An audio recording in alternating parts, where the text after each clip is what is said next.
जो परिस्थितियां जम्मू कश्मीर में दिखाई दे रही हैं, खासतौर पर प्रधानमंत्री ने जो बैठक बुलाई और एक पॉलिटिकल प्रोसेस, एक डेमोक्रेटिक प्रोसेस कश्मीर में शुरू हो, उसके लिए जो प्रयास किए जा रहे थे, और उससे जोड़कर अगर इन घटनाओं को हम देखें तो आप कहां पर चूक देख रहे हैं? और ड्रोन अटैक जिस तरह का एक विकल्प अब आतंकवादियों के हाथ लगा है, ये भविष्य में किस तरह के खतरे हमारे लिए लेकर आ रहा है? देखिए, इसके खतरे तो बहुत है हमारे ऊपर, और ये खतरे कोई नई नहीं है।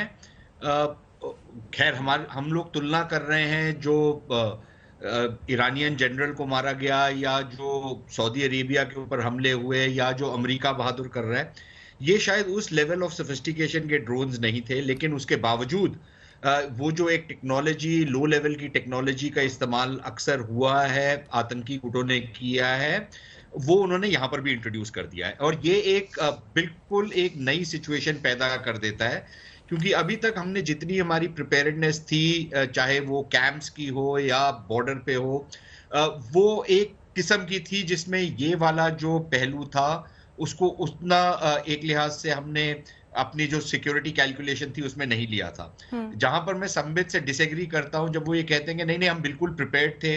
देखिए, अगर हम बिल्कुल प्रिपेयर्ड होते तो ये पॉसिबिलिटी नहीं थी कि एक ड्रोन, और अभी तक तो हमको ये भी नहीं पता कि वह ड्रोन हमारी सरहद के अंदर से उड़ा है या सरहद के बाहर से आया था।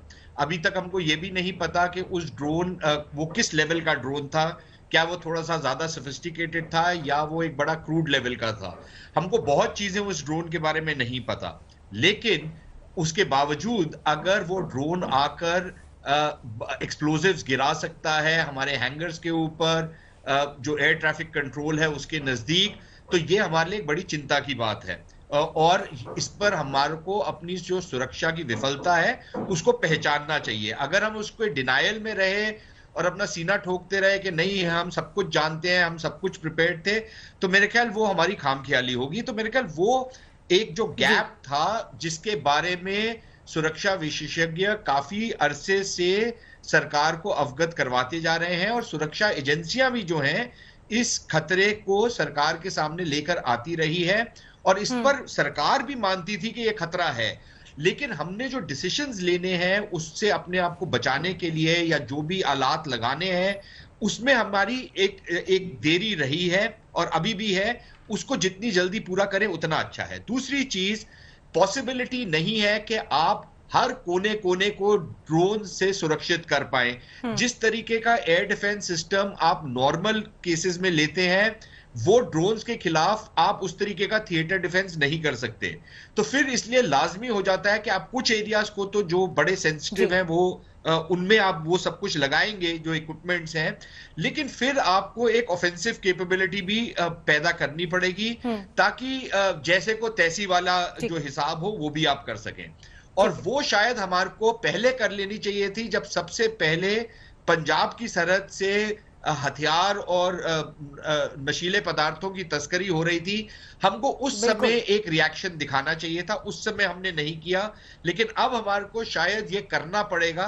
बेशक हम एक तरीके से ओपनली करें या कोवर्टली करें, वो सरकार डिसाइड करेगी, लेकिन इसका जवाब तो जाना पड़ेगा। और महज इसलिए कि हम अभी तक ये नहीं बोल पाए कि वो आतंकी गुट जो पाकिस्तान के साथ जुड़े हुए हैं उन्होंने भारत के अंदर से किया है, या आतंकियों ने अपने सरगनाओं के साथ पाकिस्तान की फौज के साथ मिलकर सरहद के उस पार से किया है, उससे हमारा कोई औचित्य नहीं है। और एक शब्द आखिर में बोलूंगा, जो हम लोग आपस में डिबेट करते हैं, एक जो हम आपस में जो डिबेट करते हैं उसमें हमारे को एक चीज का ख्याल रखना चाहिए कि हमारे ऊपर जो हमला हुआ वो हमारे दुश्मनों ने किया।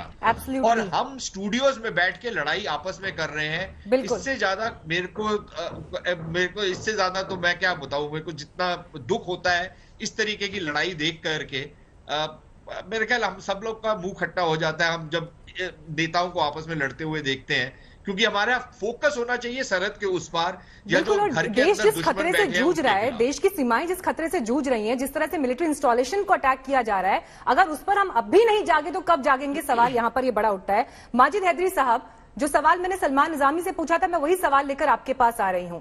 ये लड़ाई देश के खिलाफ है, क्या हम इस बात को समझते हैं? एसपीओ के परिवार पर जिस तरह से अटैक हुआ है उस बात का जिक्र आज आईजी कश्मीर ने भी अपनी प्रेस कॉन्फ्रेंस में किया। जिस बेरहमी से परिवार को कत्ल कर दिया गया, क्या इस बात से आप लोगों को तकलीफ होती है या नहीं होती है? मीनाक्षी साहिबा, आपको पता है आज एक सच्चा भारतीय होने के नाते मेरे मुंह से आवाज ही नहीं निकल रही है, क्योंकि मेरा देश आज 70 वर्षों में पहली दफा इतना असुरक्षित है कि जम्मू में 40 किलोमीटर सरहद से अंदर एक ड्रोन आता है, हमारे हवाई अड्डे पर, तकनीकी हवाई अड्डे पर हमला करके चला जाता है। हमें अभी तक ये भी नहीं पता उसका पायलट कौन है। जैसा कि सुशांत जी ने भी कहा, क्या वो बाहर से आया है, देश के अंदर से आया, उसका पायलट कौन है, हमें कुछ नहीं पता। पिछले साल हमने देखा गलवान में हमारी धरती पर चाइना ने कब्जा कर लिया। इस दफा हमने देखा हमारी हवाई सुरक्षा भी सुरक्षित नहीं है। हमने कोरोना में देखा कि तो लोगों का सांस लेना भी सुरक्षित नहीं है। मैं जानना चाहता हूँ इस देश में सुरक्षित रहा क्या है।